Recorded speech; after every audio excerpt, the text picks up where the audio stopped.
Sa pag-uso ng 3-point shots sa NBA, ay nagsidamihan na nga rin ang mga players na may kakayahang tumira mula sa malalayong distansya. Kaya naman sa video natin ngayong araw mga idol, ay samahan nyo akong balikan ang 10 longest shots sa kasaysayan ng NBA. Unahin na nga natin dyan ang 71 feet na tira ni Andre Drummond. Kabaligtaran nga ng iisipin mong shooter ay itong si Andre Drummond. Dahil sa buong 11 taon niya ngang paglalaro sa NBA ay mayroon lamang itong 13% shooting sa 3 points. Talagang napakababa nga, pero kahit ganyan ay hindi pa rin ito nagpapigil at ginawa ito noong 2016. Second 4, Patterson puts it down, poked away, picked up by Andre from 3/4, and he hit it!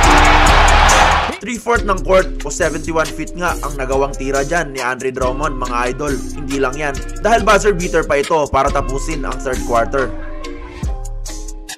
Ngayon naman ay dadako na tayo kay Darius Miller.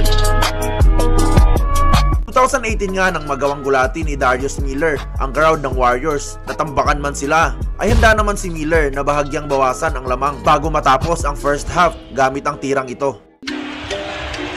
Fires it down. Here's McGee. Puts it up.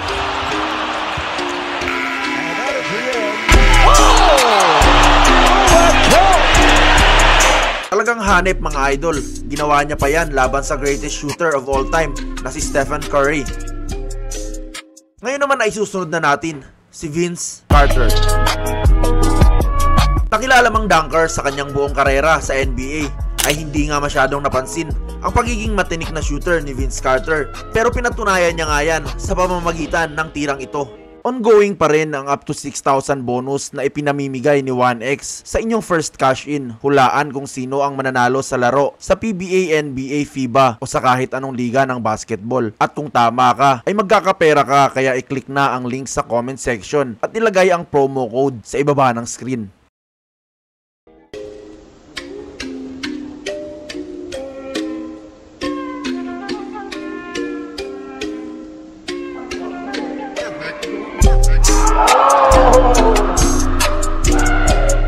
Nakaupo pa nga yan mga idol, pero hindi talaga yan ang aking tinutukoy, kundi ang tirang ito.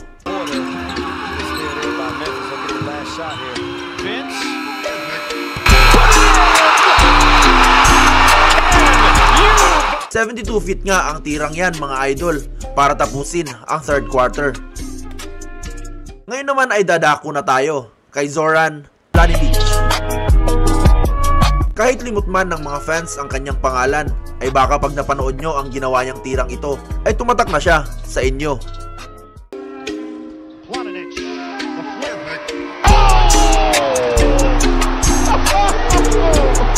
Wala ngang halos effort na napasok ni Zoran Vlahovic ang tirang ito na may layong 77 feet, at ang malupit pa dyan ay kinailangan ng kupunan niya ang tirang ito para dumikit pa ang laban sa fourth quarter.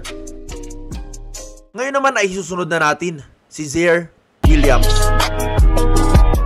Last season nga lang nang magawa ng Memphis forward ang tirang ito mga idol. Matapos niyang makuha ang rebound, ay agaran niya nga ang tinira ang bola sa kabilang court, at ito nga ang nangyari. Nasa kabilang free throw line nga yan mga idol, kung saan umabot yan ng 79 feet.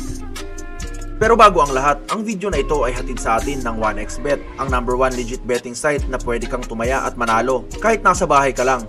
Mag-register lang gamit ang iyong number at gamitin ang ating promo code, at maaari ka nang makakuha ng up to 7,000 bonus sa una mong deposit. Dito ay pwede kang tumaya sa inyong paboritong sports, especially sa basketball. Mas pinadali na rin ang pag-cash out at cash in through GCash. Kaya ano pang hinihintay mo? I-click mo na ang link sa comment section at mag-register.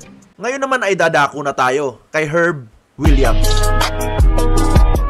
Sa halos 2 dekada na paglalaro ni Williams, ay 8 tres nga lang ang kanyang naipasok. Pero ang pinakamalupit nga dyan ay ang tirang ito na siguro. Not even this incredible shot by Herb Williams to cheer up the coach. Williams sinks off the glass here. He takes the ball and sinks at 1-footer to put Indiana up by 10. Or something like that. You'd think it was... Ilang hakbang na nga lang at nasa linya na siya, pero nagawa niya pa ring maipasok ang napakalayong tira na 81 feet mga idol. Ngayon naman ay isusunod na natin si LeBron James. Hindi nga magpapahuli sa listahan si LeBron James dahil pati na nga sa palayuan ng mga tira ay may ginawa din ito. Hindi na nga ito nakakapagtaka dahil sa dami ng records na nagawa niya sa kanyang napakahabang karir sa NBA. Ay kung usapang pinakamalayong tira lang ay ito nga ang ginawa niya.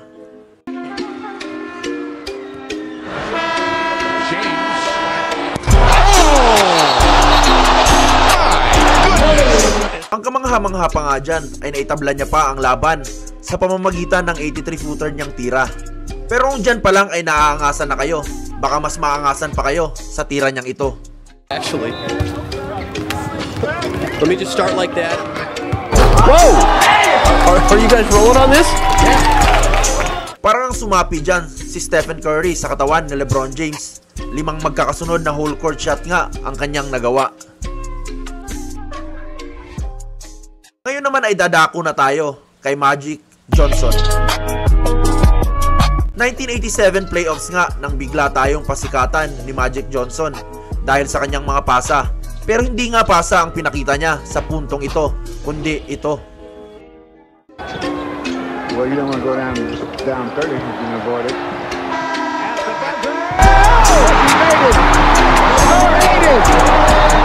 Nangyari nga yan sa opening series ng Showtime Lakers laban sa Denver Nuggets.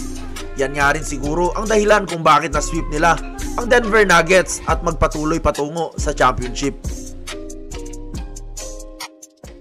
Ngayon naman ay isusunod na natin si Norm Van Lier.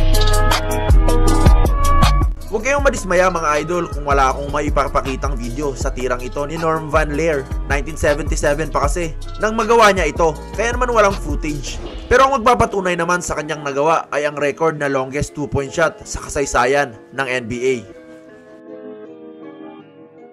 Ngayon naman ay dadako na tayo sa nangunguna sa palayuan ng tira na si Baron Davis. Kilala man bilang malakas na slasher ay paminsan-minsan nga ay tumitira din ito sa malalayo si Davis. At ang pinakamalupit na marahil sa kanyang mga 3-point shots ay ang nagawa niyang ito noong 2001. Mashburn who could run the baseline. Davis, that'll be counted on a shot attempt. No! It's gotta go! It counts! It's good! Bago pa nga lang niya itira ang 89-footer shot na ito, ay alam na nga raw agad niya na papasok ito. 5 talampakan na nga lang ang kulang sa tirang ito ni Davis para maging isang buong haba ng court sa NBA. Pero alam nyo ba mga idol na may isang NBA player na mas malayo pa kesa sa lahat ng tirang nakita nyo?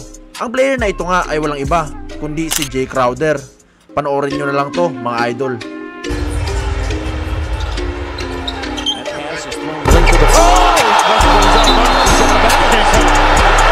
Piruin mo ba namang 94 feet o full court ang tira niyang ito, pero hindi nga lang ito counted dahil nasa labas na siya ng court at nang i-inbound pa lamang ng bola. Kaya naman unofficial itong pinakamalayong tira sa kasaysayan ng NBA. Bali dito na nga magtatapos ang ating video mga idol. Hanggang sa muli, maraming salamat sa panonood.